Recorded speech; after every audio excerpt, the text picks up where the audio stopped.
To support the Unyoked podcast and to help others, please subscribe and rate right now. And if this resource is helpful, please tell a friend. Now, let's get started. The Unyoked podcast, navigating the pain, process, and possibilities after a Christian divorce.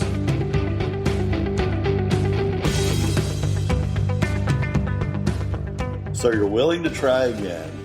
The pain is lessened, and you're finding your single legs, and you're ready to invest into a deep relationship. The risky but rewarding process of letting your guards down and putting in the tough work of loving and committing to a forever partner. Well, not everybody listening has the same road to walk. It's not easy to find that next person. You know, our age matters to how hard this is. All our listeners are in various seasons of life. Some have kids, some are without kids, some have very young children in the house, some have no children, some of us are empty nesters. And we all have various hurdles to overcome with this goal to find our next. You know, I think the older you are, the more considerations you have. And it's sort of hard because you're in a deeper rutted rhythm of life. And sometimes you have family complexities. I know those of you with young kids are probably thinking, we have it tougher.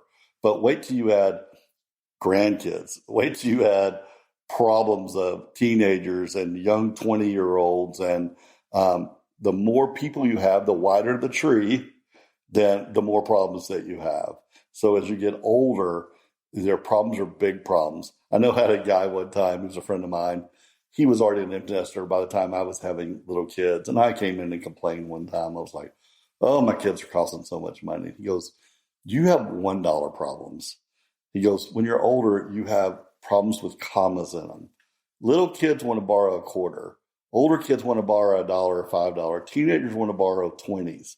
Wait till they're in college. Wait till they're young 20s when you're every time your kid comes to you, it's thousands of dollars of problems. You just don't know how good you have it till you go a little bit further. But the older you are, the more complex it is to bring somebody in to your problems and or just life issues. Blending lives is really hard. It becomes harder as you know yourself. When you're younger, you sometimes don't fully know yourself. And if you put in the work and you're a healthy person, and you get to know your idiosyncrasies, your defense mechanisms, which, by the way, not all defense mechanisms are bad. Sometimes we use it as a bad word. Some are very good and very healthy. Some aren't. Going to counseling lets you know the difference. You learn the difference of which ones are good boundaries and which ones are bad defense mechanisms. But once you sort of find your rhythm of life and know yourself, like that's when you can find somebody else. We're all products of wounds and trauma and life. And, you know, no matter whether you're 20-year-old or 50, women have trust issues at any age, starting when you're young and started dating to when you're older. There's a trust issue. And men really have leadership issues, where the trust issues come from. And it's really interesting how we both that problem butts up against each other. We're going to go much deeper into that here a little bit later. But frankly, many of us are really never really ready, and we waste a lot of people's time. The old saying, hurt people hurt people. And when you're not ready, you're just in this dating cycle that leads to nowhere. I actually looked at somebody's online profile one time. They said something I thought was very interesting. Not only is a great profile, but she was a great theologian. She goes, you know, in the bio, when you say, here's what I like, here, you know, I like skiing and I like wine and patios and live music and all the things you say. All her said was, please be better than me being alone. That's all she said. And I thought, wow, what a concept that I have a good life. And if you don't bring something better to it, then I'd rather be alone. Thought, wow, what an interesting way to look at things. I actually agree with it, but I don't know if I'd use it for my bio. Work on yourself, then come to the table. come to the dating apps, start dating, get healed. If you're wondering if you are, you might want to listen to the previous episode. The whole episode is about counseling and healing from your trauma and from things that have gone on in your life, not just your divorce. What I also find interesting is that by the time you're healed, by the time you get your single legs, do you even need anybody? Many people want someone because they think that will fix their problems. That's actually part of the problem, is go get your legs, learn who you are, work on your issues. And by the time you find you're happy, you're not necessarily needy. And what generally happens, not all the time, I'm not God, I'm not Nostradamus, is by the time you're healed and looking good, feeling good, making good decisions, that's when you're very attractive. I've been told over and over that people say, by the time I finally settled into my singleness, that's when I got married. I'm like, well, of course, because that's when you look the most attractive. When you have your stuff together, you're a magnet. We'll talk about that here in a minute as well. So here's an issue that I find I'm just fascinated with, and that is independent women.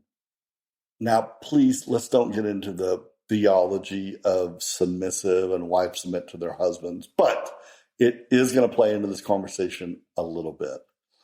Women, Christian women, have this issue, and that is, I believe it's in their nature, and I also believe that the Bible, it's not like a commandment.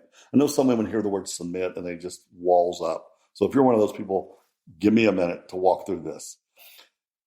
God's rules aren't here rules to go follow, and then you're like, well, that's not how life works. No. Like, God created the rules. He created life. He knows what works best. I think women are wired a certain way and men are wired a certain way. So for the sake of this discussion, this idea of coming out of a submissive type relationship, and then now you are totally in charge of your own life. You are independent. You make your own decisions. You make your own budget. You run your own household. Dating someone is really tough.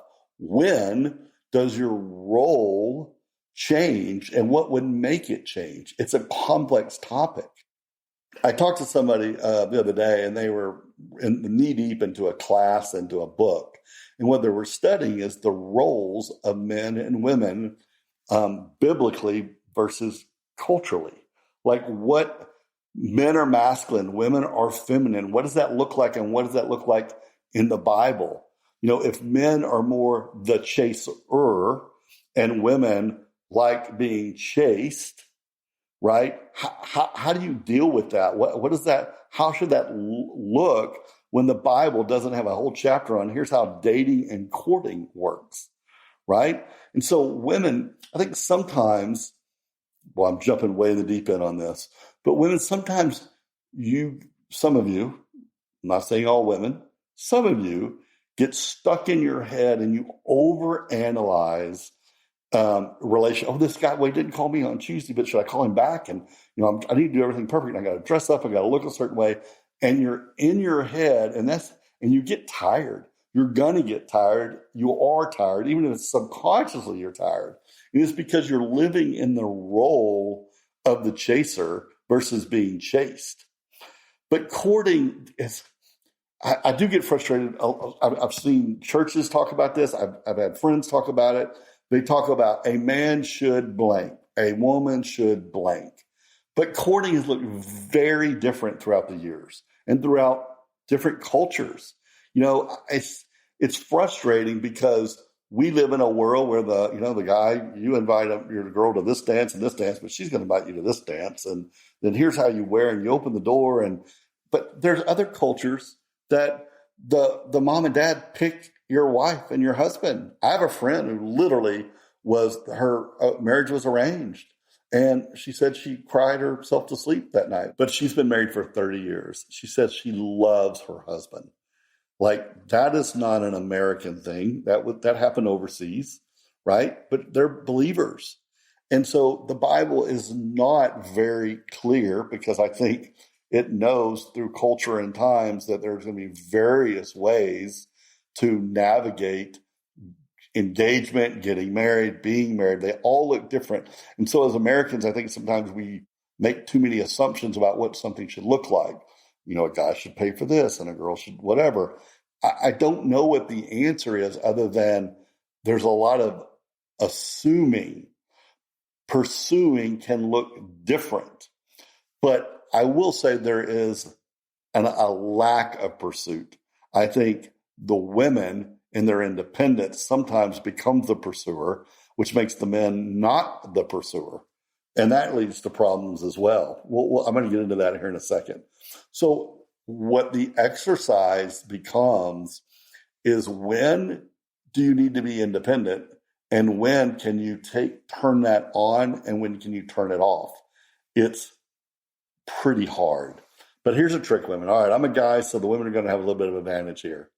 Put your energy into becoming the best you. Find your groove, your vibe, your energy. Then you're going to become naturally magnetic to a certain life and to the people around you. That will be magnetic when people see you becoming your best. When you spend your energy looking for a spouse, going on dates, spending so much time pursuing your partner, that actually pushes people off, and you may not know it. Some of you are working really, really hard to find your mate versus working on yourself. And let's go back to the men are aggressors. You have 3 people you have to sort of weed out and figure out, ladies. The first guy is lazy, bored, uninterested. He's not pursuing at all, right? Then there is the false charge guy, the hippo, the guy who, they say hippos do a false charge. I like to know who the first guy who figured that out was. Like, I'd be running, but if they see you run, they'll keep going. But if you stand firm, a hippo will charge and stop. That second group of guys, they're going to love bomb. They're going to come on quick, and then they're going to stop. It's fake. It does not last. Then there's the constant drip guy, the guy who really is interested to get to know you. He'll take his time, and you will see him pursuing you. What happens is, you say you're looking for the constant drip guy, but you're more infatuated with the false charge guy. And some of you even tolerate the lazy, bored, uninterested people. You're so desperate or so naive that you put up with that. To me, your whole job is to find out who's the false charger and who's the constant drip person. So some of you are going through all 3, and it's just insane. Here's what I suggest you do. Do an inventory of all your dates last year, or your significant ones. What effort did they put in? Think about their style of text. Think about their phone calls. Think about how often they took you out, came over, invited you somewhere. What did you offer? What did you do to hook them, if anything? Or how much effort did you put in, and were they responding to your effort? Did they put out effort even when you didn't? Do an inventory. You're going to learn a little bit about what kind of guys that you're allowing in your circle and which one you're pulling in your circle. Learn not to waste time. Learn to self-invest and clear out that American culture energy, and learn to be the natural woman that God created you to be. Don't play this dating game. Don't do it. It's really, really exhausting. And, I'm going to go back just a second, because it really does bother me. I tell women this all the time. Don't put too much energy to anything a man says early on in a relationship. Men are microwaves, women are crock pots. Men can turn it on in a second, and they can turn it off in a second. I think that works with personality. I think it works with sexuality. And women take a while to warm up. But then once you're warm, and you can turn that crock pot off and it still has heat because you guys take longer and you last longer. Men turn things off and you're like, well, how come he doesn't call me back? Well, they've already moved on. And you take a little bit longer to turn on. They'll sometimes the microwave will be on and off before you even warm up. And by the time you start warming off, if they pull away, you get crushed. We're just different. I'm going to jump a little bit ahead here in my notes because it feels like it fits right here. I heard a saying this week, and it said this. Once again, if you're a Christian and listening, just give me some grace here. Men will give emotion for sex. Women will give sex for emotion. Let's take a quick break. Are you facing the challenging crossroads of divorce? I bet you know someone who is. Well, now there's a resource for your shelf. Maybe for you, maybe for a friend. Unyoked Choices, the Christian Handbook for Divorce Decisions. A book for those in need. Buy one for you or for a friend. Navigate the divorce decision and the execution of unyoking with wisdom, strength, and confidence. Available now in paperback and Kindle. Only $8.99. Order your copy today. Visit toddturner.com/books. Unyoked Choices, because these decisions matter. Great concept. It's the idea that a man will say or do anything, or get it out of his uncomfort zone just to get what he wants. And a woman will want that emotion, that intimacy, and they'll give up sex to get it. Here's another way to say that. Men will fake love to get sex. Women will fake sex to get love. Same idea. It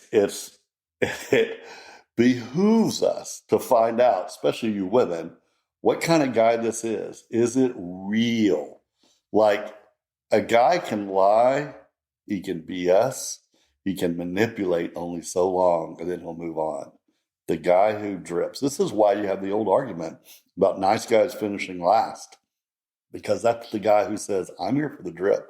I'm actually giving you what you want, but I'm not cool enough. I don't have enough hair. I'm not a doctor. I'm not all the things that you want. You say you want that love, but you keep going to the guy who's doing the false charging over and over again. And the good guy's like, I was here for the long haul. Like, very interesting, right? All right, side note, moving on. Also, in looking for your next person is being equally yoked. We call this the Unyoked podcast, the idea of unyoking, two bulls or two cows pulling on a yoke, and you pull off and you're left alone. But the Bible tells us to be equally yoked. It means Christians marry Christians. I'm going to stop down here. What is a Christian? Well, I know what one is. But what isn't a Christian? Like, I have found so many people online who say they're Christians until things get biblical, until what the Bible says matters. And we're in discussions with people who say they're Christians. It's so funny. The phrase, well, I think, is never good theology. Like, that's not where theology comes from. Well, I think this. I know the Bible says this, but I think this. I've talked to people who like, well, I don't really read the Bible, or, I don't know, the Bible says this, but here's what I've found. Like, I just got to say something. Like, this is really weird. How can you be a Christian if you don't believe the Bible? Like, I know that sounds sort of like a rhetorical question, but I mean it. Like, think about this. There's a guy named Jesus who the Old Testament points to. He refers to the Old Testament all the time. He fulfills the Old Testament. He says he is the Son of God. He says, I am the only Son of God. The only way to the Father is through me. I am the way, the truth, the life. How can you be a Christian if you don't believe that? Like, you're not a Christian because you're a Buddhist, or not a Buddhist, and you're not a Christian because you're not a Muslim. You're a Christian because you believe Jesus is who he says he is. And you don't know what that is if it wasn't for the Bible. Like, if the Bible is true, Jesus is the Son of God. if the Bible is, if you don't even believe in the Bible, how in the world, well, what do you believe? How are you a Christian? Who is Jesus to you? A fictional character that just loves people and it was pretty smart? Like, I'm going to sound like a Bible thumping right winger on this, but I'm just logic. How could I say I'm a Buddhist if I don't know anything about Buddhist theology, if I haven't read anything? Like, the Bible's true or it's not. Jesus is the Son of God or he's not. So I get frustrated when I see people say they're Christians and then you push them on anything and they don't know the first thing about the gospel, the good news, how we're saved. And many people's theology is like, oh, well, good work. Well, I'm a good person. Like, I've never killed anybody. I'm a good person. I'm going to get in. Oh, and they're good people, so they're going to get in too. But they don't believe in Jesus. Well, yeah, but they're good people. Well, then what's a Christian? If everybody's getting in, you see what I'm saying? Like, it's so frustrating to me that we live in a place that cultural Christianity is outnumbering people who truly believe in the Bible, and the Bible's message is nothing but Jesus. I mean, the Bible points to Jesus, Jesus points to the Bible. It's a circle. You got to have it all. You can't believe in Jesus's good works if you don't believe in who he says he is. So anyway, it's so frustrating. That's a rabbit trail. But my point is, you really have to do your homework. Be careful when somebody just says, I'm a Christian. You're like, oh, okay, well, I'm dating a Christian.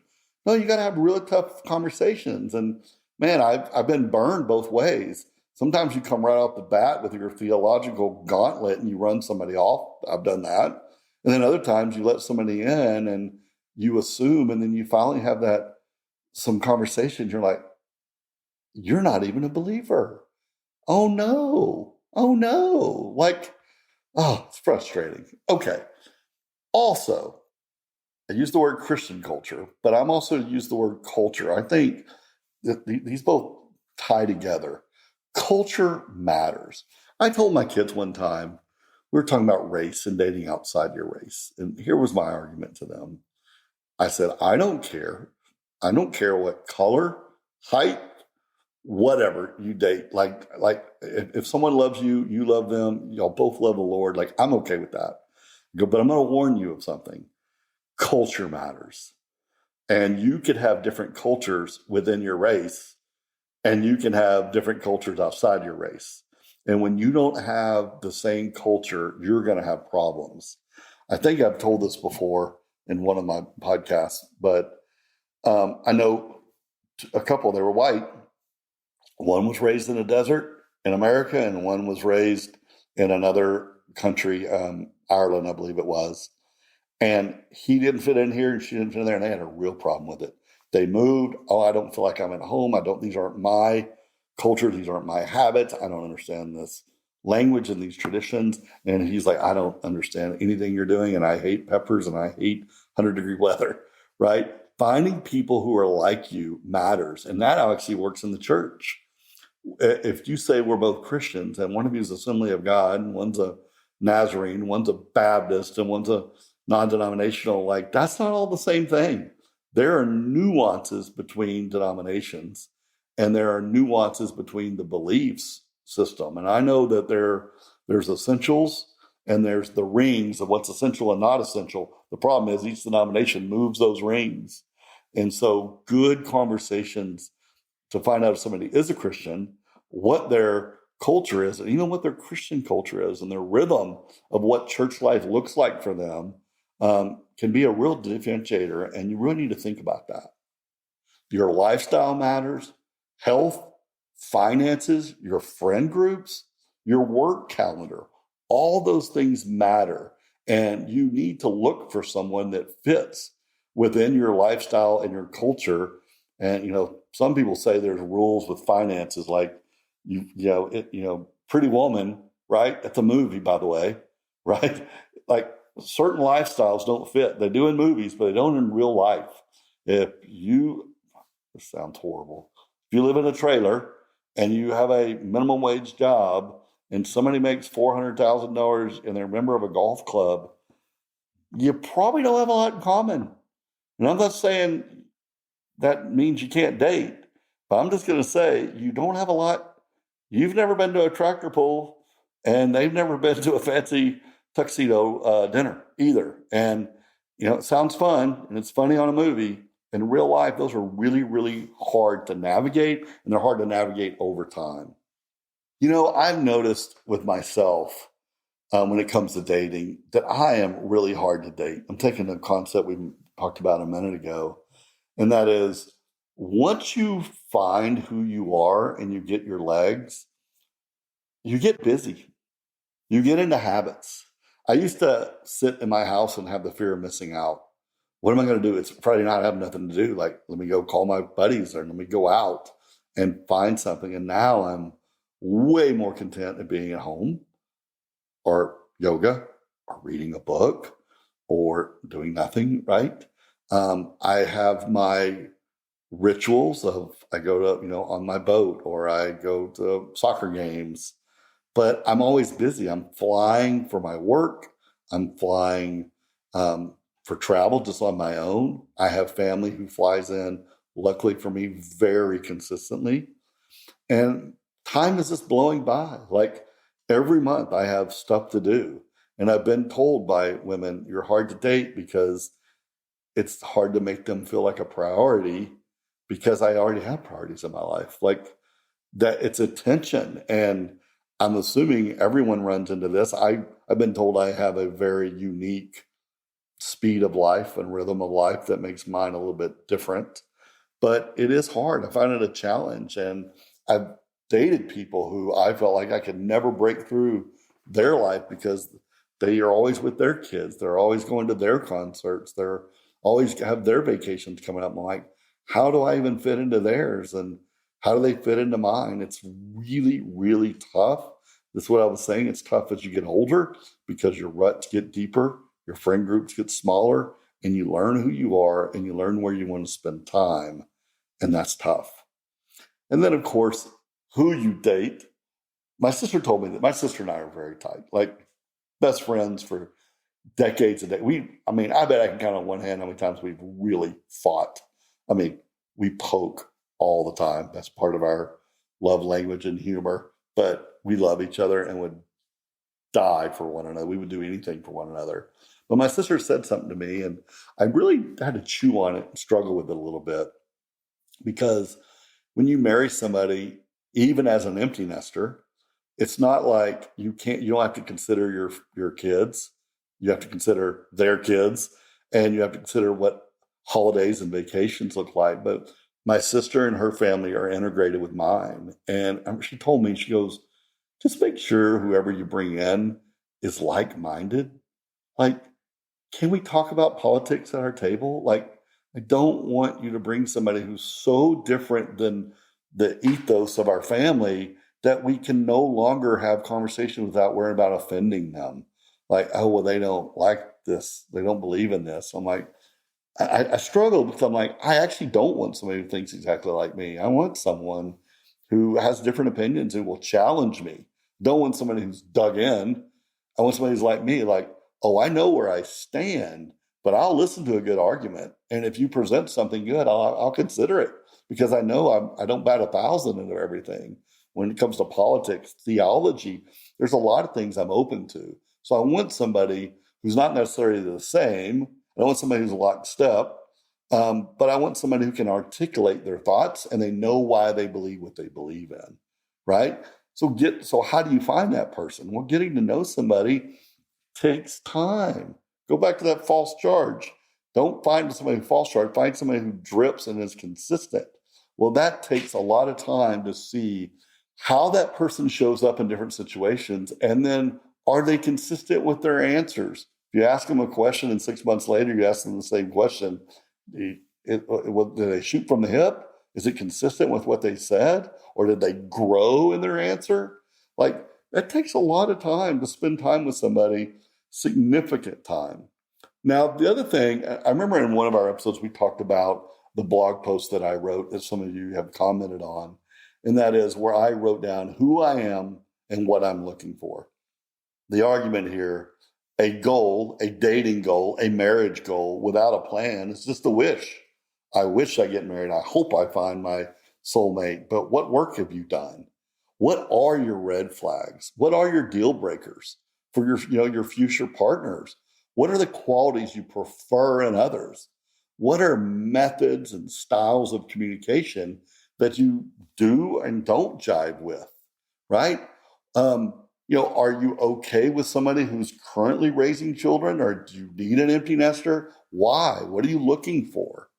So, find a updated version of your type. Factoring in your current age and whether or not you want a serious relationship, or how do you feel about dating somebody who's dating other people, right? I mean, do they want kids? Do they not want kids? Like, there's so many things that you could do. So writing all that out is wonderful because it helps you not swipe on the guy who, oh, he's an orthodontist and he looks great. Or look at that girl. Looks like she has a cabin in Colorado. I think I'm going to swipe right on her. Stop.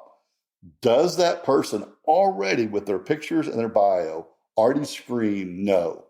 Like, specifically, if I'm at an age, not everybody's this age, I'm at an age where I look at somebody and they have a small kid, I'm like, I have to make a decision. Is that a grandkid or a kid? If it's a grandkid, I'll swipe right. If it's a kid, I'm swiping left. Like, that's not my season of life. I don't date people with younger kids. That's just mine. That's where I feel comfortable. I have my reasons. And, once again, I know girls in their 20s with kids, and they'll date all the way up to 50 or 60. And why? Because they're looking for somebody to help support them. And they're looking for somebody stable in their life, and they'll date outside their range, right? So put in that exercise, spend time writing down and knowing who you are, therefore who you want in your space. These apps are really, really tough. They're not real. The effort level it takes to do that right there is nothing. Like, it's a waste of time. There's so many times you start conversations. Women, go back to that conversation we had 20 minutes ago. And that is, there's the guy who's lazy. He'll swipe, won't even engage. There's the guys who will engage and love bomb you for those first 3 dates and tell you he loves you. I can't believe people say that early, but they do. And then there's the guy who's really interested and willing to drip. But the problem is, you guys can't tell, especially if you're gorgeous. You have such a long line of guys, you can't tell the difference, which is another reason not to be on the apps, because they're just, it's so much energy wasted. It's probably not where to find somebody. So how do you know how to find somebody just like you? Here's your answer. Ready? Go be you. Go be the person you are, then see who's around. Those are people like you. Go be you. You say you like yoga. Instead of putting on the app, I like yoga, and the guy swipes because he likes yoga, go to yoga class. The guy next to you, he likes yoga, right? Go do you like church? You want to find a good Christian? Go to church, see who's around you. Like, be you and look around. That's where you'll find people like you. Not in theory, not the guy who says he likes walking and pina coladas and, wine and whatever. Like, go to a patio, watch live music, and the guys around you, they like patios and live music. Not that hard, right? You want somebody who's interested in missions? Go on a mission trip. See who's right next to you. You want somebody who likes traveling? Go on a trip. Library. You like somewhere to read? Go to library. Sports, photography. Go to classes, dance classes, cooking classes. Anything that you want to pursue further, go deep dive in. See who's in the building. Chances are you got a shot. And you also find out whether you vibe or not. You don't have to go through 50 text conversations to know, I think that guy's pretty cute. Man, that girl, I like her vibe. Well, you can know like that if you're in a room with them. Think about your commitment styles. Think about whether they're ready for marriage or not, or looking for marriage. What would that look like?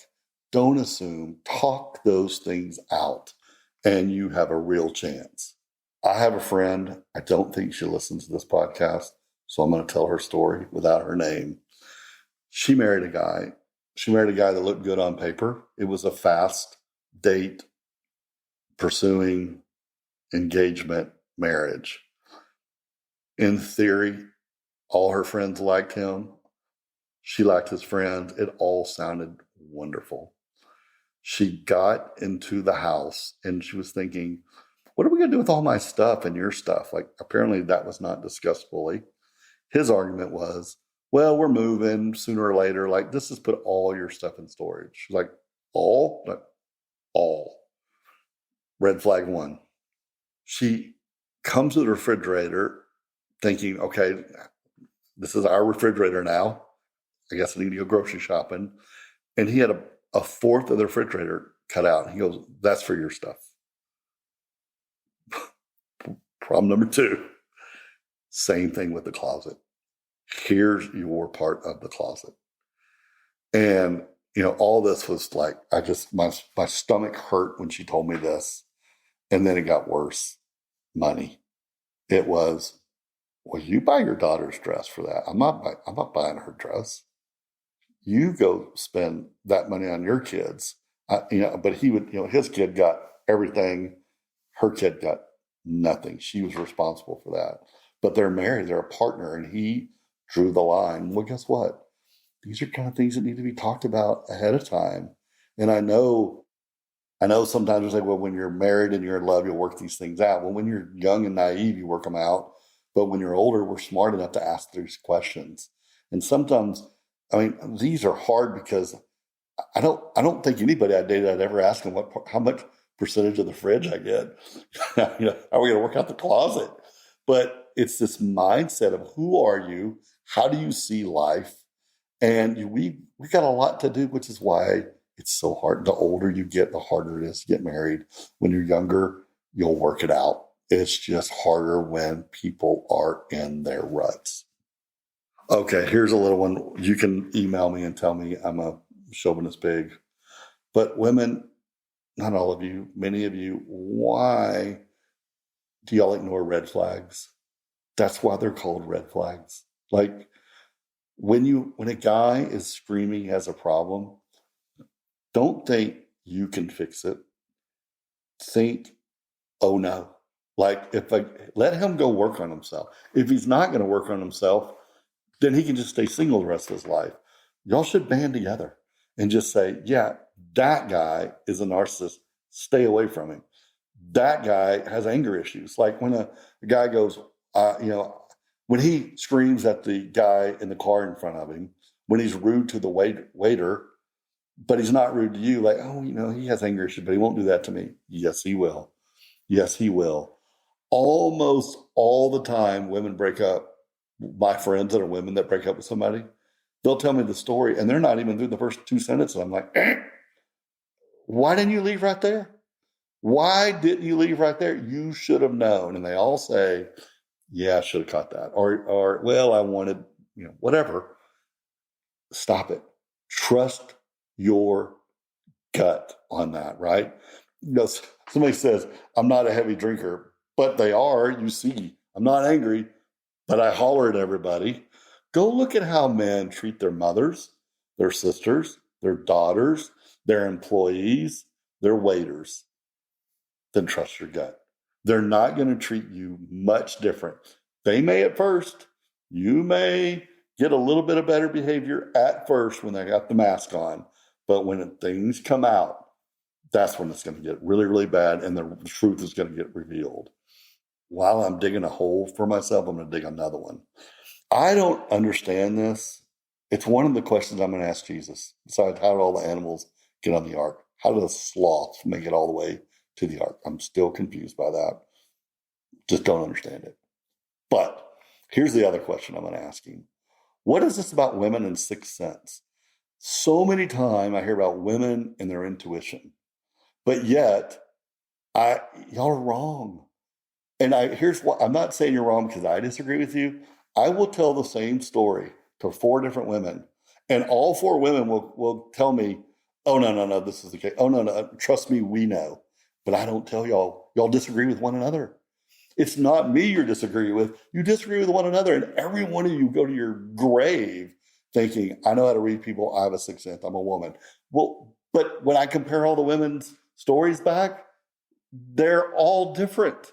So I say trust your gut, but be really, really careful, because sometimes you lead with your feelings and not facts, which is why we have the problem with the red flags, and it creates problems. So I say trust your gut, but also say challenge your instinctual desire to rely on your gut, and your gut may just be a feeling, not what I would call gut, and that is use a little bit of logic and call a spade, right? Makes sense, right?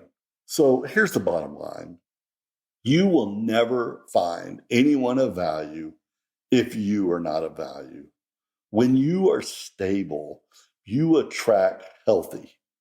And if you're unhealthy, the opposite of that is if you're unhealthy, you attract unhealthy, and it creates even more chaos, right?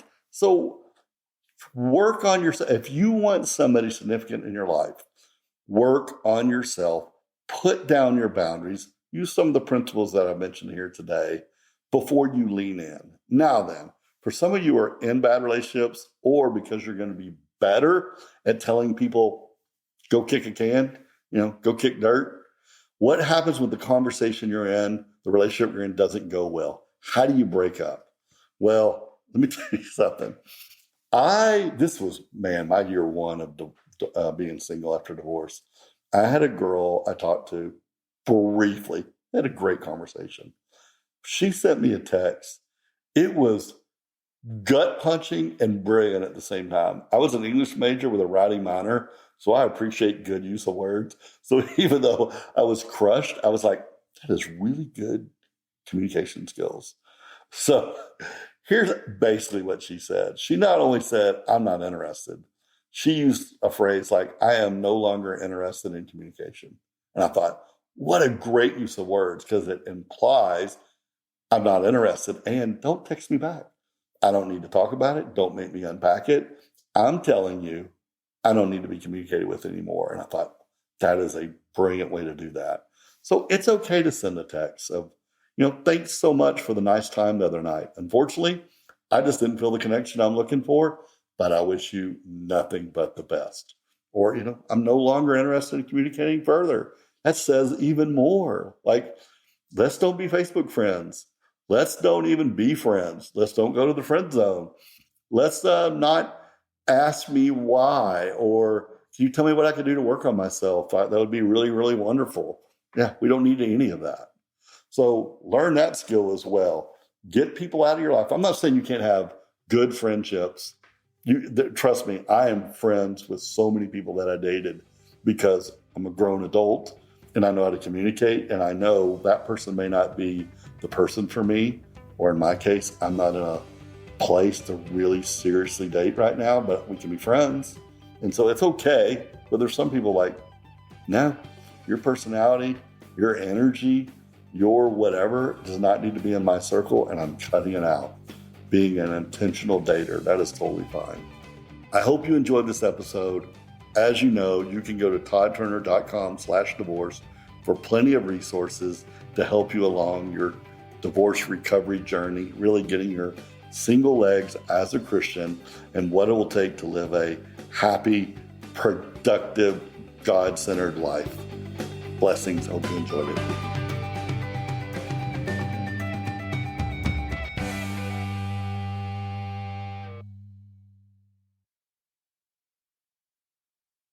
Thank you for listening to the Unyoked podcast with me, Todd Turner. This was originally planned to be a limited 17-episode podcast navigating the major milestones after a divorce. Well, the feedback and needs were too great, and now I'm going to dive deeper into each episode, but with a female co-host. We are excited to help further the conversations into divorce recovery and gaining healthy, single legs as a Christian. But would you do us a favor as we prepare our topics and episodes? Please go to toddturner.com/contact and give us feedback on the podcast, specific episodes, topics you wish were addressed. We would love to hear from you. Then, after that, please rate and review this podcast. You might not know how important that is to help grow the popularity and the reach of this resource for thousands of people who need it and don't even know it exists. Rate, subscribe, share, all of it. But let's start with go to toddturner.com/contact and let me hear from you. I read every single email that comes in. Blessing.